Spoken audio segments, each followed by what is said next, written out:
బాపట్లలో మంత్రి నారా లోకేష్ పర్యటన స్వాగతం పలికిన మంత్రులు ఎమ్మెల్యేలు. ఇంకోలులో సైనిక్ స్కూల్ ప్రారంభించనున్న లోకేష్. గాంధీ భవన్ లో గొల్ల కురుమల నిరసన, గొర్రెలతో కుల సంఘాల ఆందోళన, పార్టీలో పదవులు దక్కటం లేదని ఆవేదన.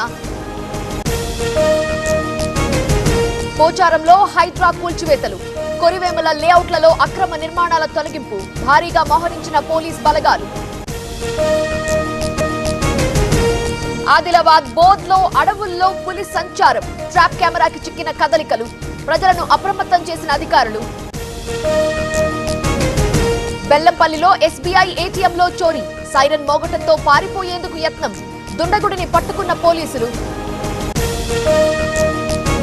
భద్రకాళి ఆలయ శాకంబరి ఉత్సవాల తేదీలు ఖరారు.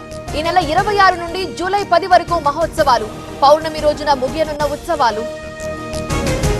జనగామ జిల్లాలో దొంగల హల్చల్, పెంబర్తిలో వైన్స్ లో నగదు చోరీ, సీసీ ఫుటేజ్ ఆధారంగా పోలీసుల దర్యాప్తు.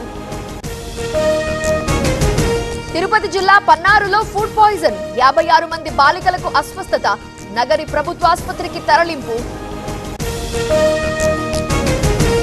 వచ్చే ఎన్నికల్లో హరీష్ రావు ఒక్కరే గెలుస్తారు, కేటీఆర్ తో సహా అందరూ ఓడిపోవటం ఖాయం, ఎంపీ ధర్మపురి అరవింద్ జోస్యం.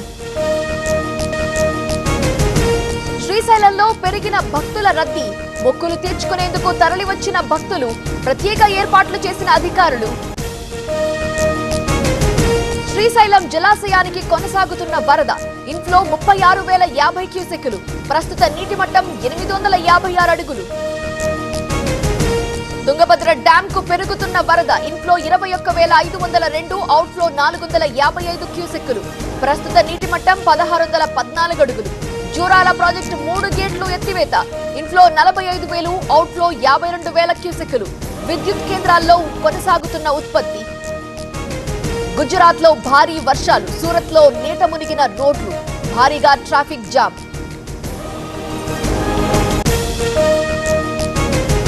తమిళనాడులో ఎద్దుకు బర్త్డే వేడుకలు, భారీ కేక్ కట్ చేసిన గ్రామస్తులు, అనంతరం ఊరంతా విందు ఏర్పాటు. ఎయిర్ ఇండియా కీలక నిర్ణయం, జూలై 15 వరకు 3 రూట్లలో సేవలు నిలిపివేత, మరో 19 రూట్లలో విమాన సర్వీసులు తగ్గింపు. కొనసాగుతున్న ఆపరేషన్ సింధు, ఇరాన్ నుంచి ఢిల్లీకి మరో విమానం, ఇప్పటి వరకు 1713 మందిని తరలించిన కేంద్రం. హార్ముజ్ మార్గం బంద్ అయినా ఇబ్బంది లేదు, వేరే మార్గాల్లో భారత్ కు క్రూడ్ ఆయిల్ దిగుమతి, కేంద్ర మంత్రి హర్దీప్ సింగ్ ప్రకటన. నష్టాల్లో కొనసాగుతున్న స్టాక్ మార్కెట్లు, సెన్సెక్స్ 850 పాయింట్లకు పైగా పతనం, 200 పాయింట్లకు పైగా నష్టపోయిన నిఫ్టీ.